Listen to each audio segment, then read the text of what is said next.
তুমি ভীতু ভীতু, তুমি শুধু কথাই বলতে পারো, শুধু কথা। তুমি কিচ্ছু পারো না। ক্ষমতা থাকলে কিছু করে দেখাও। তুমি কি আমার কথা শুনতে পাচ্ছ? যদি আমার কথা শুনতে পাও তাহলে আমি যা বলছি তা তোমাকে করতে হবে। মেরে ফেলো, মেরে ফেলো ওকে। আমার কথা শোনো আর যা আমি বলছি তা তুমি করো। মেরে ফেলো ওকে। ইওর অনার, সমস্ত সাক্ষী আর প্রমাণ এটাই বলছে যে এই খুন ইনি করেছেন। না না জজ সাহেব, এগুলো সব মিথ্যে। মিথ্যে তো আপনিই বলছেন ম্যাডাম, খুন আপনিই করেছেন। না জজ সাহেব, আমি একদম নির্দোষ, এগুলো সব ভুল। ইওর অনার, ইওর অনার, হ্যাঁ হ্যাঁ আমি শুনছি, বলো কি বলতে চাও। ইওর অনার, আমার প্রতিপক্ষ বন্ধুর মানে নীলেশ বাবুর কাছে প্রমাণ করার মতো কিছুই নেই। কোর্টের মূল্যবান সময় যেন নষ্ট না হয়। ইওর অনার, কোর্টের সময় নিঃসন্দেহে মূল্যবান, কিন্তু তার থেকেও অনেক বেশি মূল্যবান একজন নির্দোষের জীবন। আমি প্রমাণ করে দেবো। আমার কথা শোনো আর যা আমি বলছি তা তুমি করো। মেরে ফেলো অর্ডার ওকে। অর্ডার, রায় ঘোষণার আগে আদালত 2 ঘন্টার জন্য স্থগিত রাখা হচ্ছে। That's all.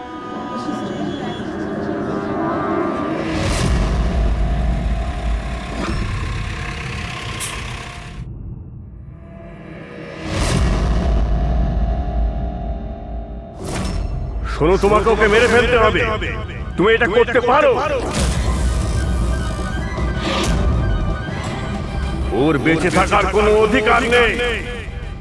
ওকে মরতেই হবে। ওকে মেরে ফেলো, ওকে মেরে ফেলো তুমি।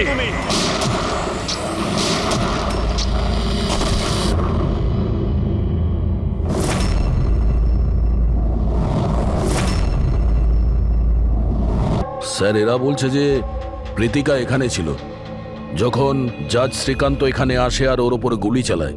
তারপরে ও এখানে এসে নিজেকেই নিজে গুলি করে দিয়েছে। ওখানে যখন এসব ঘটনা ঘটে তখন যারা ছিল তারা কোথায়? তারা কোর্টরুমে আছে।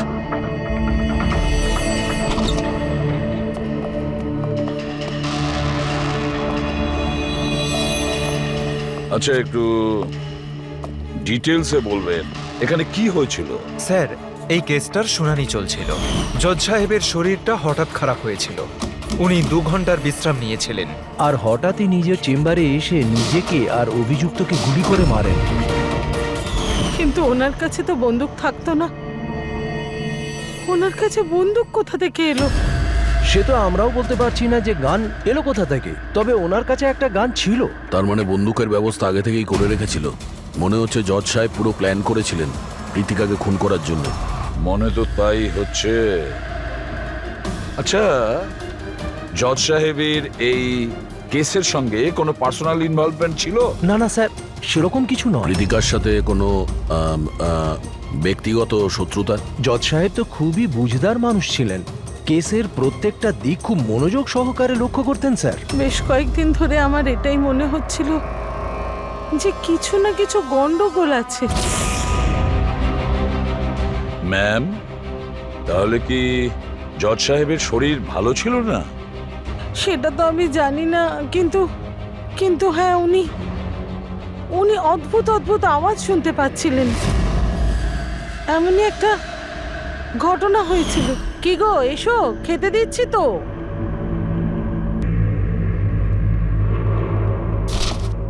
এই প্রতিবেশীদের কথার আর শেষই নেই, যখন খুশি যা খুশি বলে যাচ্ছে।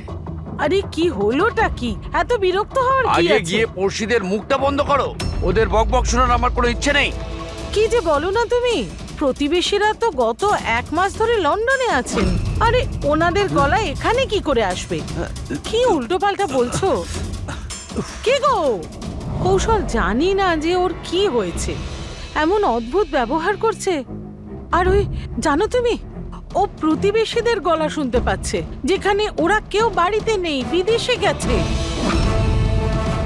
কাকে বলছো এইসব? কাকে বলছো? আর তুমি কি মনে করো আমি মিথ্যে কথা বলছি? কি দেখছো এইভাবে?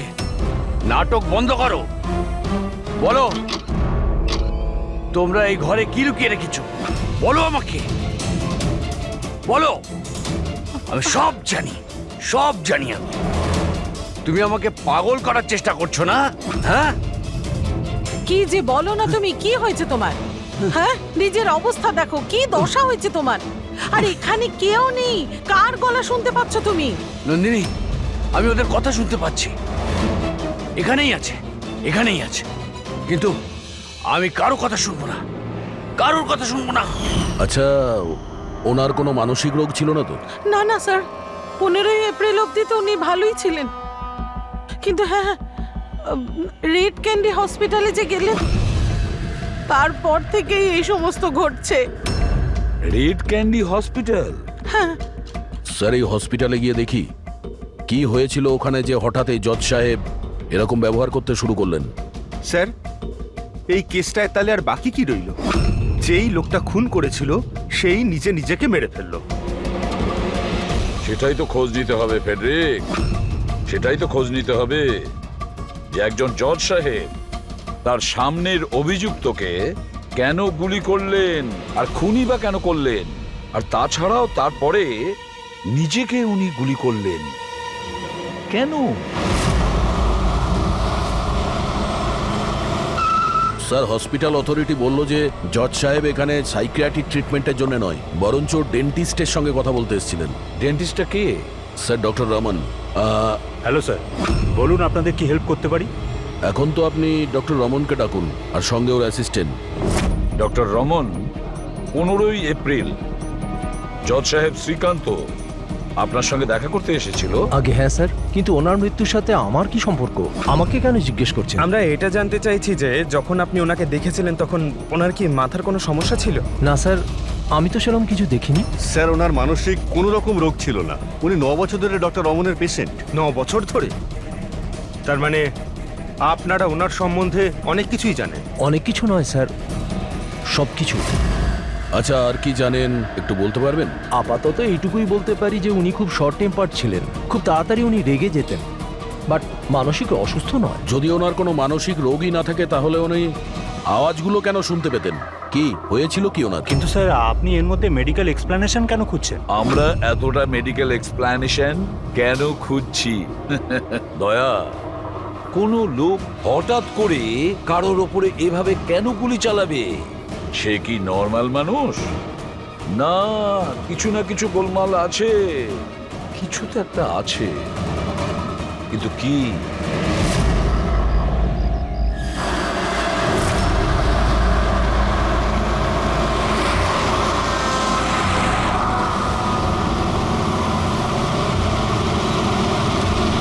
বীরেন, তুমি শুধু শুধু চিন্তা করছো। সিকিউরিটির দায়িত্ব যখন ধনঞ্জয় নিয়েছে তখন আমরা নিরাপদে পৌঁছে যাব।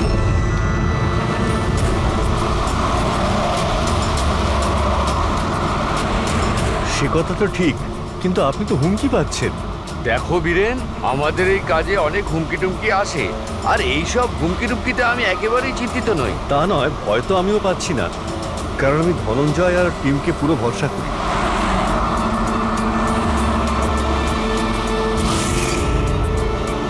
স্যার, আমরা হলের 500 মিটার পর্যন্ত কাউকে যেতে দিচ্ছি না, আর সব জায়গায় সিসিটিভি লাগানো রয়েছে। এটা খুব সহজ ধনঞ্জয়, ভীতু হয়েও না। আমি জানি এই কাজ তুমি সম্পূর্ণ করবে, তাও একেবারে নিজের হাতে।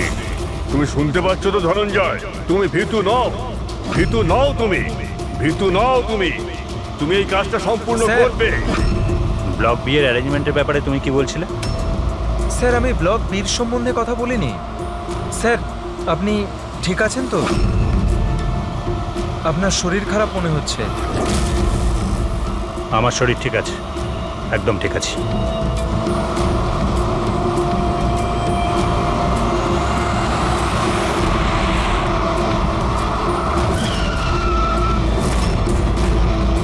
ধনঞ্জয়, তোমার ওকে মারতেই হবে। মেরে ফেলো ওকে, ওকে মেরে ফেলো, ওকে মেরে ফেলো ধনঞ্জয়, মেরে ফেলো। গাড়ি থামাও।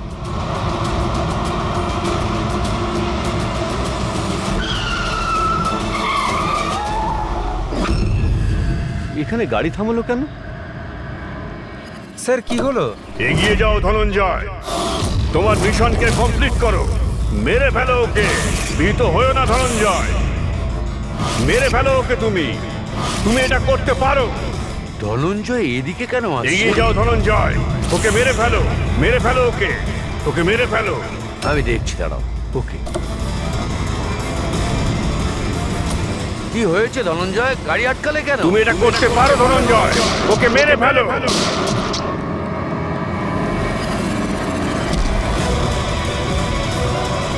ও মাই গড,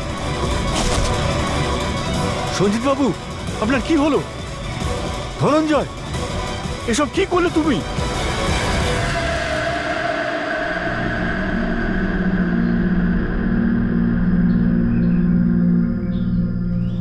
মন্ত্রী সিকিউরিটি ইনচার্জ উনিই ছিলেন? হ্যাঁ স্যার, ধনঞ্জয় বাবু উনি ইনচার্জ ছিলেন। অদ্ভুত স্যার, যাকে বডিগার্ড রেখেছিল সেই মেরে দিল। মন্ত্রী মশাইকে মারার কোনো বিশেষ কারণ? স্যার এটা তো ধনঞ্জয় স্যারই বলতে পারবেন। আচ্ছা, একটা কথা বলো, গুলিটা ভেতর থেকে মেরেছে না বাইরে থেকে? স্যার গাড়ির বাইরে থেকে মেরেছে। ধনঞ্জয়, ধনঞ্জয়, শকে আছে মনে হচ্ছে। তোমরা কোথায় যাচ্ছিলে? স্যার একটা চিলড্রেন ফাউন্ডেশনের মিটিং ছিল, ওখানে যাচ্ছিলাম। আমাদের গাড়ি আগে ছিল আর মিনিস্টারের গাড়ি পেছনে, আর আমি ধনঞ্জয় স্যারের সাথে সিকিউরিটির ব্যাপারে কথা বলছিলাম। কিন্তু উনি আমার কোনো কথায় মনোযোগ দিচ্ছিলেন না, আর কেমন কেমন যেন বিহেভ করছিলেন স্যার, আর দেখে মনে হচ্ছিল যেন খুব টেনশনে আছে। আমি জিজ্ঞেস করলাম কি হয়েছিল, উনি কেমন উল্টোপাল্টা কথা বলতে লাগলেন। স্যার, জজ শ্রীকান্তের সঙ্গেও তো এটাই হয়েছিল। আচ্ছা, এই দুটো কেস একই রকম নয় তো? আর কেউ ছিল মন্ত্রীবাবুর সঙ্গে? স্যার বীরেনবাবু। বীরেনবাবু, হ্যাঁ স্যার। আপনি মন্ত্রীবাবুর সঙ্গে ছিলেন তো? হ্যাঁ স্যার, আমি ছিলাম। মন্ত্রীমশাই আপনাকে কিছু বলেছেন এই ধনঞ্জয়ের ব্যাপারে? স্যার, মিনিস্টার সবসময় ধনঞ্জয়ের প্রশংসাই করতেন স্যার। ওনার প্রাণ সংশয় ছিল। এই কিছুদিন আগেই ধনঞ্জয় ওর প্রাণ বাঁচিয়েছিল। বড় অদ্ভুত ব্যাপার স্যার, কিছুদিন আগে যেই লোকটা নেতার প্রাণ বাঁচালো, আজ সেই লোকটাই তাকে খুন করলো। আচ্ছা, গুলি মারার পরে ধনঞ্জয় পালিয়ে যাওয়ার চেষ্টা করেছিল? না স্যার, বরং নিজেকে গুলি মারার চেষ্টা করেছিল। স্যার, অনেক কষ্ট করে সিকিউরিটি গার্ডরা ওকে আটকেছিল স্যার। অদ্ভুত ব্যাপার স্যার, জজ শ্রীকান্ত খুন করার পরে নিজেকে নিজে গুলি মেরে দিয়েছিল, আর এও নিজেকে গুলি করার চেষ্টা করেছিল। একটা কাজ করা যাক, ধনঞ্জয়কে বিউরোতে নিয়ে যাই, ওখানে গিয়েই জিজ্ঞাসাবাদ করব আমরা। আর একটা কথা বুঝতে পারছি না দয়া, খুন করার পরে খুনি তার নিজেকে গুলি কেন করছে? কেন?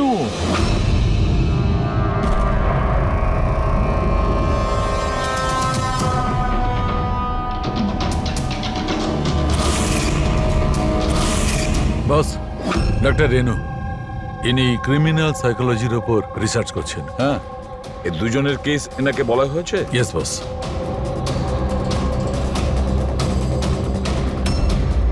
আমার ছেলে কোথায়? আমি ওর কাছে যাব। ইনি মিনিস্টারের সিকিউরিটি ইনচার্জ ধনঞ্জয়ের মা। ও, ওকে এখানে কেন এনেছেন?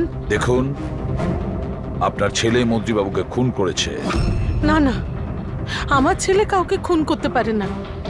ও তো নিজেই অসুস্থ, ওর মানসিক পরিস্থিতি ঠিক নেই। কি কি অসুখ হয়েছে আপনার ছেলের? গত কিছুদিন ধরে ও কিছু কিছু আওয়াজ শুনতে পেত।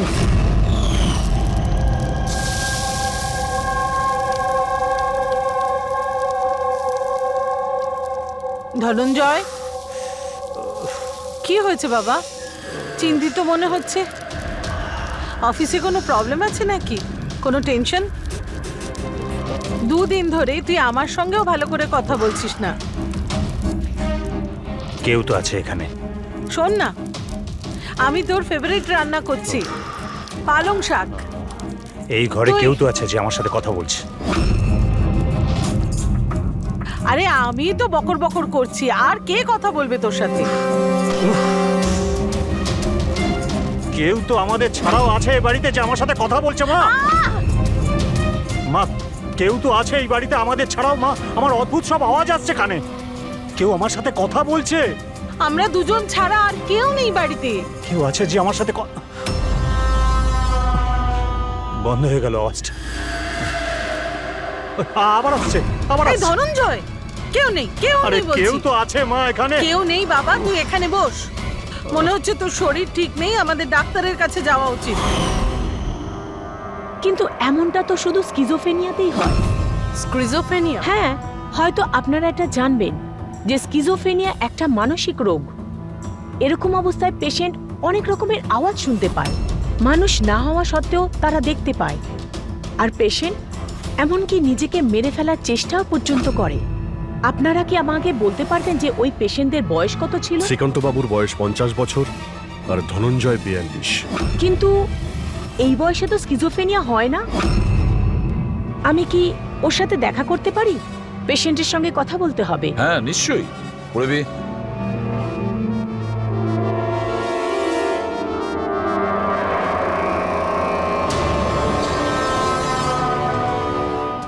ধনঞ্জয়, তুমি সঞ্জিতকে কেন মেরেছো? তোমায় কিছু জিজ্ঞেস করলাম। ধনঞ্জয়, তুমি সঞ্জিতকে কেন মেরেছো?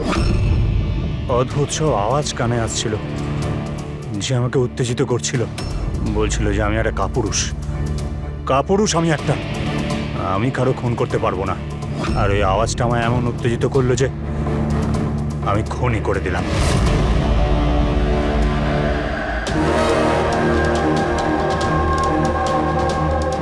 আর তোমার গাল এটা ফুলে আছে কেন? আমার দাঁতে ইনফেকশন হয়েছে। জজ শ্রীকান্ত, ওরও তো দাঁতে ইনফেকশন ছিল স্যার। হ্যাঁ, আমার ছেলেরও দাঁতের চিকিৎসার পর থেকেই ওর শরীর খারাপ হচ্ছিল। কি দাঁতের চিকিৎসা করানোর পরে আপনার ছেলে শরীর খারাপ হয়? এই কোন ডেন্টিস্টের কাছে ট্রিটমেন্ট করিয়েছেন? Doctor Raman, red candy hospital. Red candy হসপিটালে গিয়েছিল, তারপর থেকে ওনার সঙ্গে এই সমস্ত কিছু হচ্ছে। কিরকম কোইন্সিডেন্স দেখেছো? ধনঞ্জয় আর শ্রীকান্ত দুজনেরই দাঁতের প্রবলেম, দুজনের ডেন্টিস্ট এক, আর ওদের দাঁতের চিকিৎসা করার পরেই শরীরটা খারাপ হয়েছে। এটা কিরকম কোইন্সিডেন্স? গন্ডগোল আছে, অনেক গন্ডগোল আছে। এই ধনঞ্জয় আর জজ শ্রীকান্তর দাঁতের এক্সরে বের করো, বোঝা তো যাবে এর পেছনে কি কারণ আছে।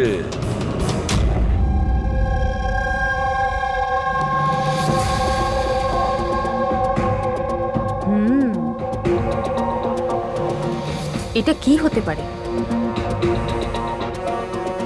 স্যার? এটা দেখুন। কি হয়েছে? এই মার্কস। তাই তো, দাঁতের উপর এগুলো কি ফরেন অবজেক্টের মতো? এক্স্যাক্টলি, তার উপর দুজনের দাঁতেই রয়েছে। দুটো লোকের দাঁতের উপর কিছু একটা ফরেন বডির মতো কিছু একটা, কি হতে পারে? সারিকা, হ্যাঁ এক কাজ করো, এসিপি সাহেবকে ফোন করো, ওনাকে বলে দাও কেসের সূত্র পাওয়া গেছে।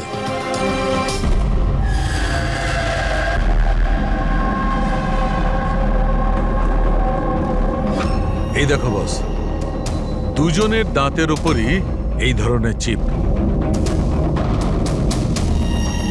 এটা তো বাঘ দেখছি। হ্যাঁ স্যার, আপনি ঠিকই বলেছেন। স্যার, এটা তো গোয়েন্দাগিরিতে ব্যবহার করার জন্য ট্রান্সমিটারের মতো। বস, এর জন্যেই শ্রীকান্ত আর ধনঞ্জয় ওই আওয়াজ শুনতে পেত। তাহলে এই চিপটা ট্রিগারের কাজ করছিল, এর মাধ্যমে ওই উস্কানির শব্দ ওর কানে পৌঁছচ্ছিল, আর সেই জন্যই ওরা খুন করতে বাধ্য হচ্ছিল। আমার তো মনে হয় এই কাজটা ডক্টর রমনেরই। উনিই দাঁতের চিকিৎসা করেছেন। জিজ্ঞাসাবাদ করতে হবে ডক্টর রমনকে, আর একজন এক্সপার্টকেও ডাকো। আর ট্রান্সমিটারের ব্যাপারে পুরো ব্যাপারটা আমাদের জানতে হবে। ডক্টর রমন, দাঁতের মধ্যে ট্রান্সমিটার লাগাতেও আপনি শুরু করে দিয়েছেন। ট্রান্সমিটার? হ্যাঁ। কোন ট্রান্সমিটারের কথা বলছেন আপনারা? সেই ট্রান্সমিটারের কথা বলছি যেটা জজ শ্রীকান্ত তার সিকিউরিটি অফিসার ধনঞ্জয়ের দাঁতে পাওয়া গিয়েছে। দেখুন, আমার কথা বিশ্বাস করুন, আমি কোনো ট্রান্সমিটার লাগাইনি। এসব কি বলছেন কি আপনারা? ডাক্তারবাবু, দাঁতে ট্রান্সমিটার লাগাবেন কেন? স্যার, আপনারা আমাদের হসপিটালকে বরবাদ করতে এসেছেন। ডক্টর রমন আমাদের হসপিটালের একজন দায়িত্বপূর্ণ ডক্টর স্যার, এই ধরনের কাজ উনি করবেন না। কিন্তু এই ধরনের কাজ এখানে তো হয়েছে। আমরা শ্রীকান্ত আর ধনঞ্জয়ের দাঁতের ভেতর থেকে এই ট্রান্সমিটার পেয়েছি। আর এই ট্রান্সমিটারের কারণে ওনারা দুজন স্কিজোফেনি হয়ে যায়। স্যার ওনারা দুজন আমার খুব পুরনো পেশেন্ট। শ্রীকান্ত 9 বছর আর ধনঞ্জয় 2। স্যার আমি আমার পেশেন্টের সাথে এরকম করব কেন? এটা তো আপনি বলবেন। কেন ট্রান্সমিটার লাগালেন? আমার কথা বিশ্বাস করুন, আমি কোনো ট্রান্সমিটার লাগাইনি। কারণ ওনার কাছে ট্রান্সমিটার লাগানোর আর তাকে মোলার ইমপ্ল্যান্ট করানোর ট্রেনিংই নেই। উনি শুধুই একজন ডক্টর, ভালো দাঁতের ডক্টর। আর স্যার আমরা এখানে দাঁত লাগিয়ে থাকি, বানাই না। দাঁত তো অর্ডার দিলে বাইরে থেকে আসে। কোথা থেকে অর্ডার করেন আপনারা দাঁত? ডেনজা biocare. ডেনজা biocare. Hendrick, Pankaj, doctor রমনের চেম্বারটা ভালো করে চেক করো, প্রতিটা কোণা ভালো করে দেখো। আর কতজনের দাঁত ইমপ্ল্যান্ট করেছেন? আগে প্রায় 20 জনের। আচ্ছা, তাহলে ওই 20 জনের নাম আর ঠিকানা আমাদের চাই। দয়া স্যার, হতে পারে ওই 20 জনের জীবনও বিপন্ন।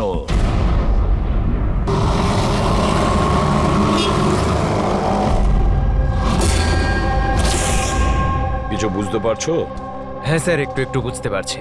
এই ট্রান্সমিটারটা ছোট্ট হলেও বেশ পাওয়ারফুল। কতটা রেঞ্জের? তাও ধরুন 15 থেকে 20 মিটার হবে। এই ট্রান্সমিটারের সাহায্যে কাউকে কন্ট্যাক্ট করতে চাইলে 15 থেকে 20 মিটারের মধ্যে থাকতে হবে। এর কি ফ্রিকোয়েন্সি ট্র্যাক করা যাবে? নিশ্চয়ই ট্র্যাক করা যাবে, কিন্তু তার আগে আমাদের জানতে হবে এই ট্রান্সমিটার কত হার্টজে কাজ করে। তাহলে খোঁজ নাও এটা কত হার্টজে কাজ করছে, কারণ ফ্রিকোয়েন্সিটা আমাদের জানা দরকার। যেখানে এর ফ্রিকোয়েন্সি অ্যাক্টিভ হবে সেখানেই আমাদের খুনি থাকবে। ঠিক আছে স্যার, আপনি একটু সময় দিন, আমি যত তাড়াতাড়ি সম্ভব বলছি। ঠিক আছে। এই কেসটা ঘুরে ফিরে ডক্টর রমনের দিকেই ইশারা করছে। সব সন্দেহের তীর ওর দিকেই যাচ্ছে। কিন্তু স্যার উনি ওনার পুরনো পেশেন্টকে খুন কেন করবেন? হ্যাঁ স্যার, হসপিটাল অ্যাডমিনিস্ট্রেটর বলছিল যে এইরকম ট্রান্সমিটার বানানোর ক্ষমতা ডক্টর রমনের নেই। সন্দেহের মধ্যেই কবিতা আর বীরেনও তো আছে। হতে পারে এদের মধ্যেই কেউ মেরেছে। হতে পারে দয়া, নিশ্চয়ই হতে পারে। কিন্তু সে যেই হোক, সে 15 থেকে 20 মিটারের মধ্যেই কাজ করেছে। আর ওই 20 জনের ব্যাপারে কি খোঁজ নিয়েছো? না স্যার, ওদের মধ্যে কোনো কানেকশন নেই। এমনকি শ্রীকান্ত আর ধনঞ্জয় ওরাও একে অপরকে চিনত না। তবু বলছি, তুমি ওই 20 জনের কাছে যাও, জিজ্ঞাসাবাদ করো ওনাদের সাথেও কি একই ঘটনা ঘটছে যেটা শ্রীকান্তের সঙ্গে হয়েছে। আরো একটা কথা, লয়ারের চেম্বার আর চেম্বুর খোঁজ নাও, ওখানে কটা সেলফোন অ্যাক্টিভ ছিল ওই খুনের সময়। আর দয়া, আর ওই দাঁত তৈরির কোম্পানিতে খোঁজ নাও, দেখো কে এমন আছে যে দাঁতের মধ্যে ট্রান্সমিটার ফিট করে দেয়।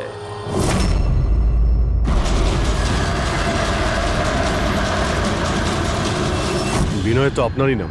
হ্যাঁ, আমার নামই বিনয়। সরি, চিনতে পারলাম না। আমরা সিআইডি অফিসার। কেন স্যার, আমি কি কোনো ভুল করেছি? না না, আপনি কোনো ভুল করেননি। অ্যাকচুয়ালি আমরা একটা কেসের ব্যাপারে জিজ্ঞাসাবাদ করতে এসেছি। আপনার দাঁতের মধ্যে কোনো প্রবলেম ছিল না? হ্যাঁ। আচ্ছা, চিকিৎসা কোথায় করেছিলেন আপনি? Red candy hospital.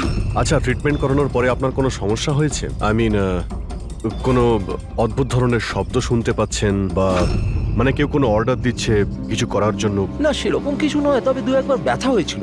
সে তো নর্মাল, দাঁত লাগাবেন যখন একটু আধটু ব্যথা তো করবে। ঠিক আছে, যদি কোনো সমস্যা হয় তাহলে আপনি অবশ্যই আমাদের বলবেন।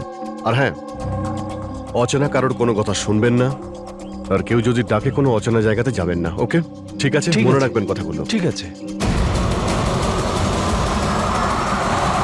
ডক্টর রমন খুবই ভালো। দাঁত লাগানোর পর আমার খুব একটা কিছু প্রবলেম হয়নি। আপনি কোনো আওয়াজ শুনতে পান? কি বললেন বুঝলাম না। না, যাদেরকে ডক্টর রমন দাঁত লাগিয়েছে তাদের মধ্যে কয়েকজন অদ্ভুত ধরনের আওয়াজ শুনতে পাচ্ছে। না, আমার সাথে তো এরকম কিছুই হয়নি। আচ্ছা, যদি আপনার সঙ্গে এমন কিছু হয় আপনি কিন্তু আমাদের ইনফর্ম করবেন। ইয়া, শিওর। আপনারা এখানে দাঁত বানান না মিনিয়েচার ট্রান্সমিটার? মানে কি স্যার? মানে এটাই যে এখানে দাঁতের মধ্যে ট্রান্সমিটার ফিট করা হয়, খুন করার ষড়যন্ত্র করা হয় এখানে। না স্যার, আপনাদের কোথাও ভুল হচ্ছে স্যার। আমরা এ ধরনের ইল্লিগাল কাজ এখানে করি না। ইল্লিগাল কাজ হয়েছে এখানে। এই দেখুন, রেড ক্যান্ডি হসপিটালে আপনারাই দাঁত পাঠিয়েছিলেন, তাই না? আগে হ্যাঁ ম্যাডাম। তার ভিতরে ট্রান্সমিটার ফিট করা ছিল। জজ শ্রীকান্ত আর সিকিউরিটি অফিসার ধনঞ্জয়ের দাঁত এখানেই বানানো হয়েছিল না? দাঁড়ান স্যার, চেক করে বলছি।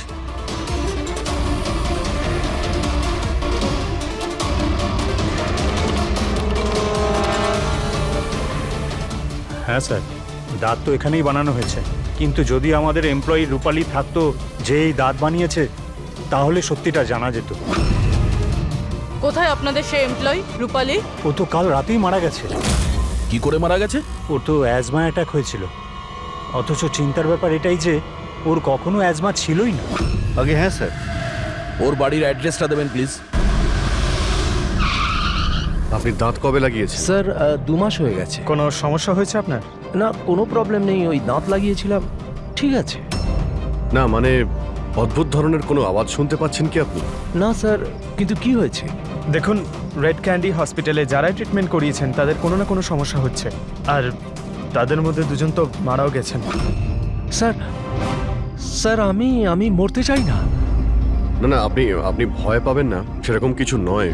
আপনার যদি কখনো কোনো এরকম সমস্যা হয় যে আপনি অদ্ভুত ধরনের শব্দ শুনতে পাচ্ছেন বা এমন কোনো কাউকে দেখতে পাচ্ছেন যে নেই, মানে কেউ যদি আপনাকে বলে কার সঙ্গে কথা বলছেন, যদি এরকম কিছু হয় তাহলে অবশ্যই আমাদের ফোন করবেন।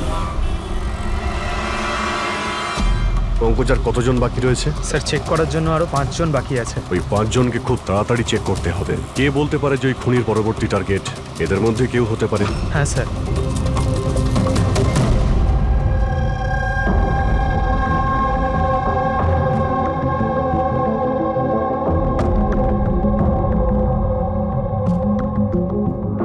হ্যাঁ শোনো, কিছু জানতে পারলে? স্যার আমি প্রায় জেনে ফেলেছি, আর একটু সময় দিন। স্যার, হ্যাঁ প্যাট্রিক। জজ সাহেব আর সঞ্জিতের সম্পর্ক আছে স্যার। আচ্ছা, কিরকম সম্পর্ক? স্যার, এই কেস ফাইলটা দেখুন। 2009 সালে একজন ডাক্তার রিসার্চ করছিলেন, কিন্তু ওনার গ্রান্ট এই নেতা ক্যান্সেল করে দিয়েছিলেন।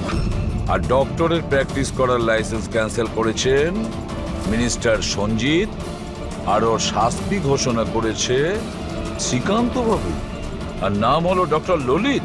স্যার, এই ডক্টর ললিত আসলে কে?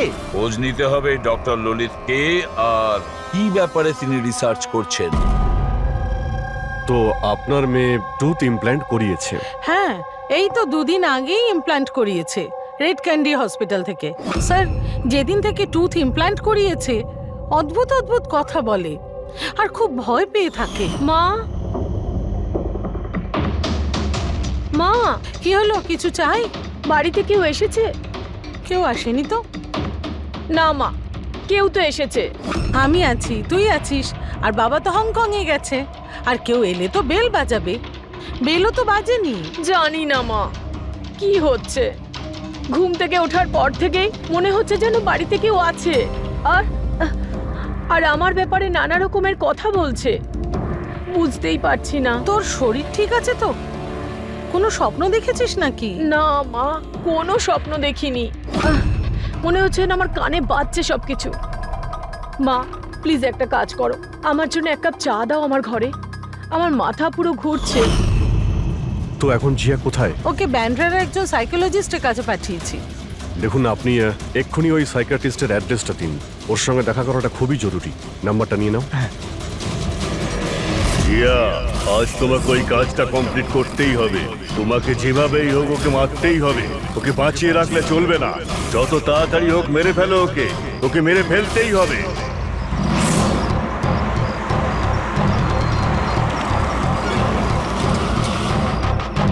কোথায় যাবেন ম্যাডাম? JK market. ওকে বলো তোমাকে জেকে মার্কেট যেতে হবে। আমি বলছি ম্যাডাম, কোথায় যাবেন? JK market. আচ্ছা বসুন।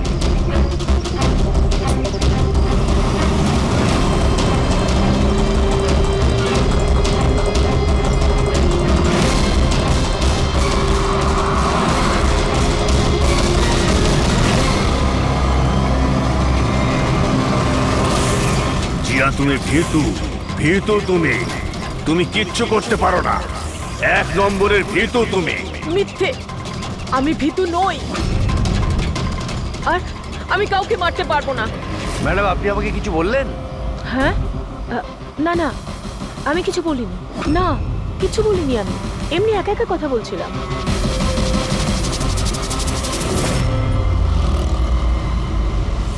জিয়া, তোমায় ওকে মারতেই হবে। তুমি ওকে বাঁচিয়ে রাখতে পারো না, তোমায় ওকে মারতেই হবে জিয়া। মেরে ফেলো ওকে। না, আমি কাউকে খুন করতে পারবো না। কারণ না। আরে দাদা, গাড়ি কেন থামিয়ে দিলেন? ম্যাডাম, গাড়ি আর আগে যাবে না। কেন যাবে না? আমি তো বললাম ম্যাডাম, গাড়ি আর আগে যাবে না। যাবেন না যখন তো আগে বলতে পারতেন। ম্যাডাম, আপনি নামবেন না আমি গাড়ি থেকে নামবো?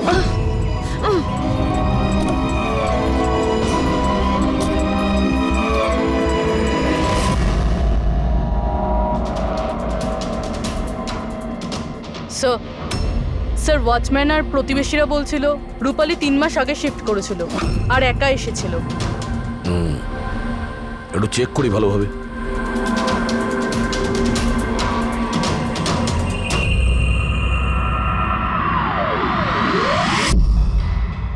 এটা কি?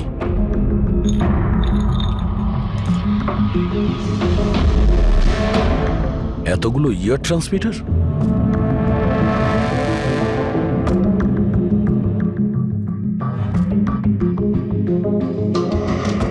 ডক্টর রমনের পেশেন্টদের পুরো ডিটেলস আছে এখানে। এই দেখো স্যার, এই জিয়া তো সেই যার ব্যাপারে অভিজিৎ স্যার আমাদের বলেছিল। স্যার, এই রূপালী এ কারোর হাতের পুতুল ছিল না তো? হতে পারে, হতে পারে খুনি জেনে গেছে যে আমরা রূপালী পর্যন্ত পৌঁছে যাব, তাই মেরে দিয়েছে ওকে।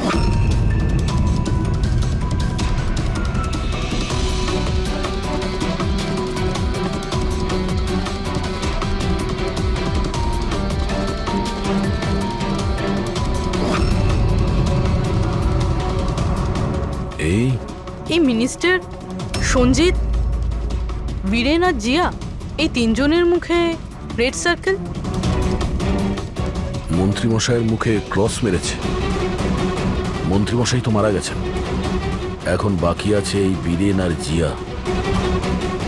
মানে পরের নম্বর এদের।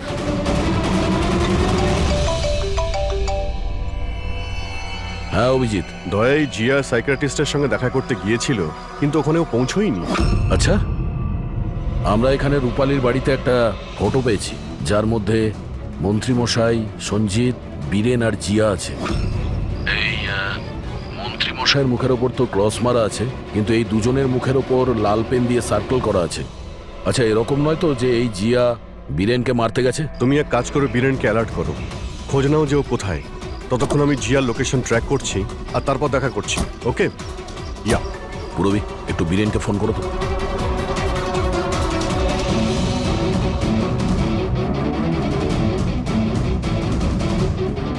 স্যার, বীরেনের ফোন তো বন্ধ আসছে। পেয়েছি স্যার। হ্যাঁ স্যার, এই ট্রান্সমিটার 1.8 মেগাহার্টজ থেকে 2 মেগাহার্টজ এর মধ্যে কাজ করে। গ্রেট। 1.8 মেগাহার্টজ থেকে 2 মেগাহার্টজ। হ্যাঁ স্যার।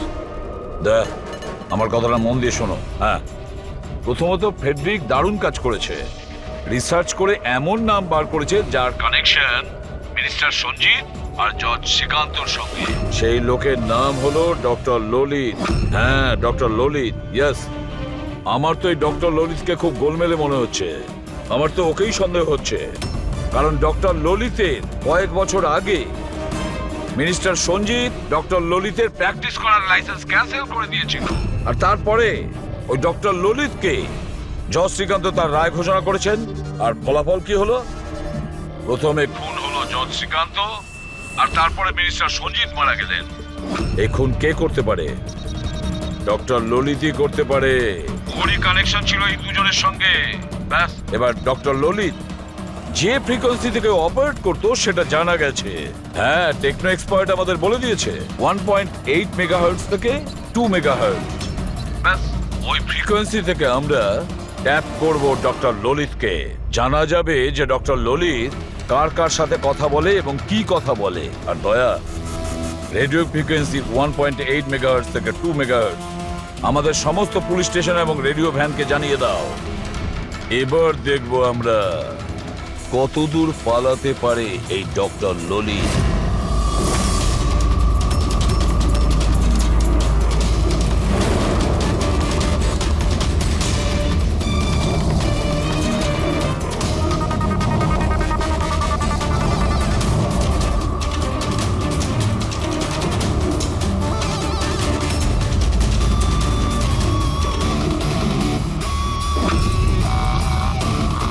ফ্রিকোয়েন্সিতে কোনো কিছু নজরে আসছে না? যখনই কথা বলবে ধরা পড়ে যাবে। পুরো মুম্বাই এই ফ্রিকোয়েন্সিটাকে প্রত্যেক 5 কিলোমিটার অন্তর ট্র্যাক করছে। যদি জিয়া বীরেনকে মারতে যায় তাহলে সেই খুনি 1.8 বা 2তে নিশ্চয়ই আসবে।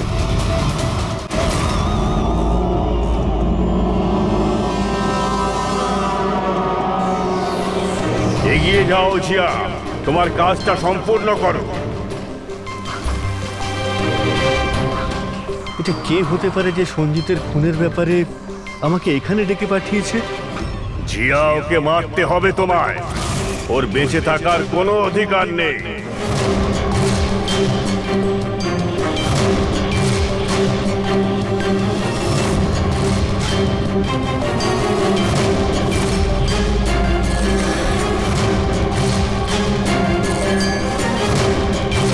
বেশি চিন্তা করো না, ওকে মেরে দাও, মেরে দাও তুমি ওকে জিয়া। ওর বেঁচে থাকার কোনো অধিকার নেই। ওর দিকে তাকাও, ভালো করে দেখো ওকে, ও তোমার সামনে রয়েছে। কিল হিম। ওর বেঁচে থাকার কোনো অধিকার নেই। ওরই গলার আওয়াজ। ফ্রিকোয়েন্সি লোকেট করো। দেখো, নিজের ব্যাগ থেকে গান বের করো।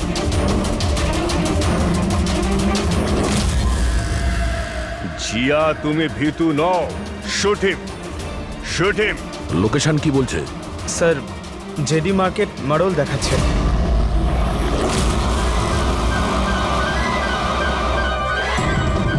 কামান জিয়া, মারো, মারো ওকে, মারো ওকে। স্যার, এসব কি হচ্ছে? ও আমাকে কেন মারতে চাইছিল? কেউ আমাকে ফোন করে বলে যে সঞ্জিতের খুনের ব্যাপারে আমাকে বলবে। ঘাবড়াবেন না, এটা একটা প্ল্যান ছিল। আপনি এখন সেফ আছেন, আপনি যেতে পারেন। ওকে স্যার, আমি যাচ্ছি।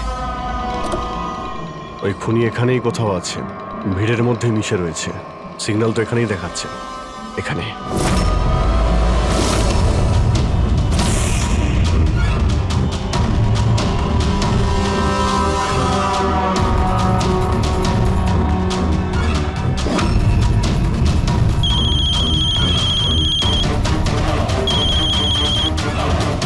হ্যালো, অভিজিৎ বলছি। মাঝে মধ্যে আমাদের সঙ্গে দেখা করো। আর এদিক ওদিকে কি দেখছিস? আমি তোর পিছনেই আছি, মিস্টার ললিত।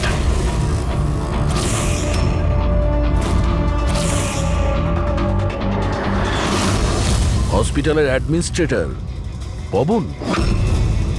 অপরাধী যতই তার নাম বদলাক আর তার বেশ বদলাক, একদিন না একদিন তাকে ধরা পড়তেই হয়। কি, চলো।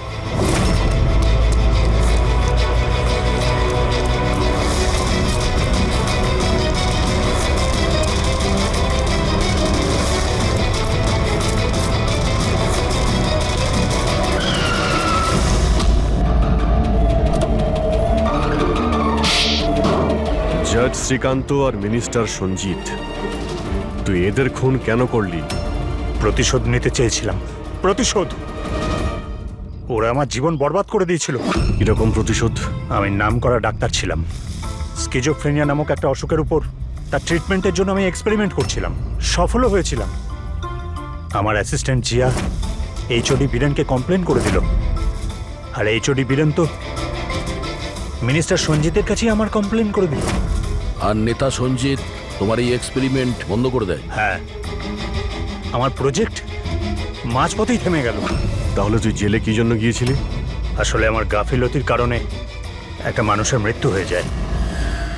জজ শ্রীকান্ত কিছু চিন্তা ভাবনা না করেই 10 বছরের সাজা দিয়ে দেন আর ডক্টর হওয়ার সম্মানটাই ছিনিয়ে নেন। তাহলে তুই এদের মেরে তোর হারিয়ে যাওয়ার সম্মান উদ্ধার করতে চেয়েছিলি। নামান্না, রূপালী, এদের ইনভলভমেন্ট কি ছিল?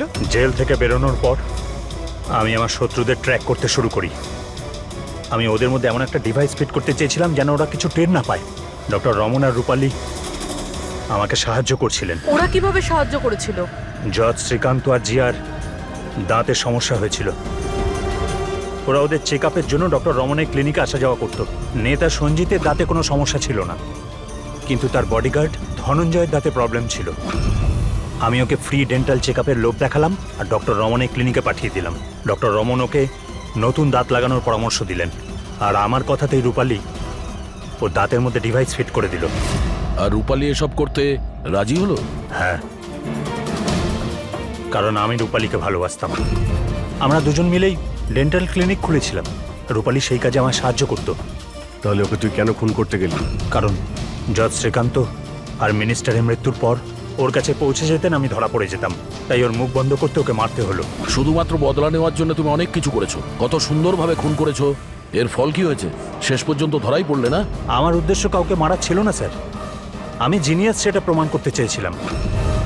রক্ত মাংসে গড়া মানুষগুলোকে অস্ত্র বানিয়েছিলাম। তোর যদি এই ব্রেনটাই তুই কোনো ভালো কাজে লাগাতিস তাহলে অপরাধী নয়, আর সারা জীবন জেলের মধ্যে পচে মরতেও হতো না তোকে।